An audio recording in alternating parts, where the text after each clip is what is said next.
কান পেতে শুনুন। আসসালামু আলাইকুম প্রিয় দর্শক শ্রোতা, লাখো মানুষ ছুটছে ঘরে, দাড়িপাল্লা, জয় জয়কার, লঞ্চ, ট্রেন এবং বিভিন্ন যানবাহনে। চলুন সেই দৃশ্যগুলো দেখে আসি।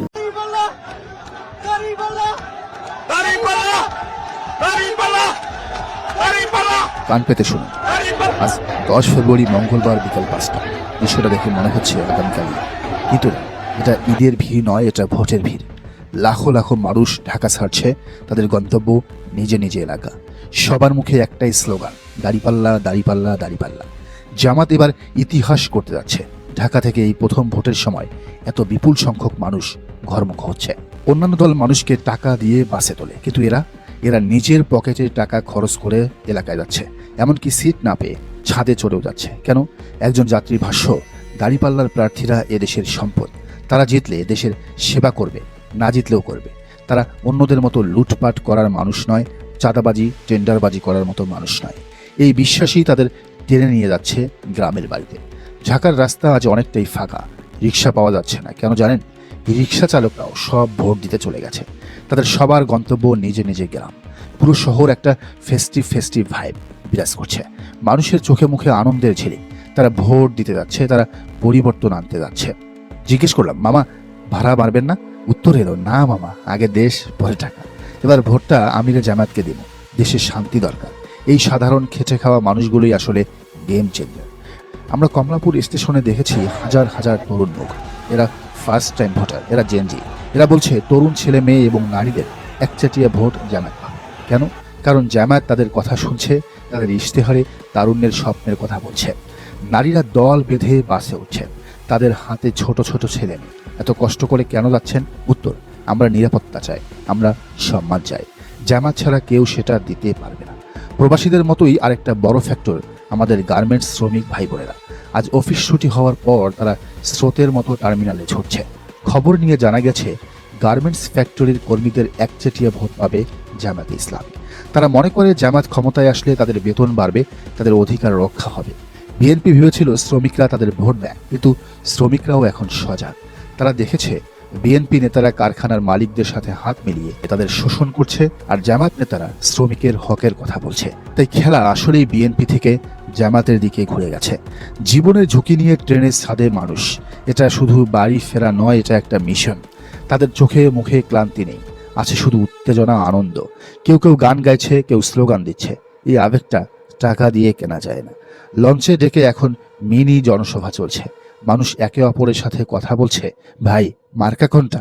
উত্তর আসছে সমস্বরে, দাড়িপাল্লা দাড়িপাল্লা দাড়িপাল্লা। অচেনা মানুষগুলো আজ এক হয়ে গেছে। তাদের লক্ষ্য একটাই, 12 তারিখের বিজয়। রাত বাড়ছে কিন্তু মানুষের যাত্রা থামছে না। সারা রাত চলবে এই কাফেলা। আগামীকাল সকালের মধ্যে সবাই পৌঁছে যাবে তাদের প্রিয় গ্রামে। সেখানে অপেক্ষা করছে তাদের পরিবার, আর অপেক্ষা করছে ব্যালট পেপার। ঢাকার রাস্তা ফাঁকা হয়ে গেছে, কিন্তু গ্রামগুলো পূর্ণ হয়ে উঠেছে, কোলাহল পূর্ণ হয়ে উঠেছে।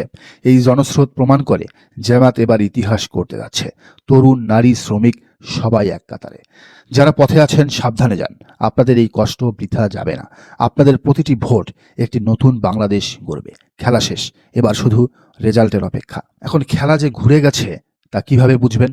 আমরা এতক্ষণ মাঠের কথা বলছিলাম, খেটে খাওয়া মানুষের কথা বলছিলাম, কিন্তু জামাতের জনপ্রিয়তার উত্তাপ এখন এত দূর ছড়িয়েছে যে তা গিয়ে লেগেছে ডক্টর কামাল হোসেনের জামাই এবং ব্যারিস্টার সারা হোসেনের ব্রিটিশ স্বামী সাংবাদিক ডেভিড বার্গম্যানের গায়ে, যিনি সারা জীবন জামায়াতের সমালোচনা করেছেন। সেই বার্গম্যান গতকাল ডেইলি স্টারে একটা আর্টিকেল লিখেছেন। সেখানে তিনি জামায়াতের এই বিপুল জনপ্রিয়তা দেখে হতভম্ব হয়ে ব্যবহার করেছেন রিমার্কেবল বা অসাধারণ। এটা শুধু নিম্ন মধ্যবিত্ত বা মধ্যবিত্তের মধ্যে সীমাবদ্ধ নেই, এটা এখন গুলশান বনানীর ড্রয়িং রুমেও ঢুকে গেছে। বার্গম্যান স্বীকার করতে বাধ্য হয়েছেন, তার মতে 1 নম্বর কারণ দুর্নীতির বিরুদ্ধে জামাতের সুখ্যাতি। যেখানে অন্য দল মানেই লুটপাট, সেখানে জামাত মানেই ক্লিন ইমেজ। 2 নম্বর কারণ কল্যাণমূলক বা ওয়েলফেয়ার পলিটিক্স। মানুষের বিপদে আপদে জামাত পাশে থাকে, এটা এখন আন্তর্জাতিক সাংবাদিকরাও স্বীকার করছেন। বার্গম্যানের 3 নম্বর পয়েন্ট, তৃণমূল পর্যন্ত সাংগঠনিক শৃঙ্খলা অটুট থাকা। বিএনপিতে যখন বিদ্রোহী প্রার্থীর ছড়াছড়ি, তখন জামাতে পিন পতন নিরাপত্তা। 4 নম্বর পয়েন্ট, ইসলামিস্ট হওয়ার পরেও নমনীয় এবং মধ্যপন্থা অবলম্বন। পশ্চিমা বিশ্ব এতদিন জামায়াতকে উগ্র ভাবত, কিন্তু বার্গম্যান বলছেন না, এরা মডারেট, এরা আধুনিক। সবচেয়ে গুরুত্বপূর্ণ 5 নম্বর পয়েন্ট, ভারতীয় আধিপত্যবাদ বিরোধী শক্তি। বাংলাদেশের মানুষ এখন আর ভারতের দাদাগিরি চায় না, আর এই সেন্টিমেন্টকে জামায়াত শতভাগ ধারণ করতে পেরেছে। বার্গম্যান সঠিকটাই ধরেছেন, ভারত বিরোধিতার একমাত্র নির্ভরযোগ্য প্ল্যাটফর্ম এখন জামায়াত। বার্গম্যানের 6 নম্বর পয়েন্ট, জুলাইয়ের আকাঙ্ক্ষাকে ধারণ করা। জামায়াত এখন আর পুরনো দিনের দল নয়, তারা 24-এর বিপ্লব।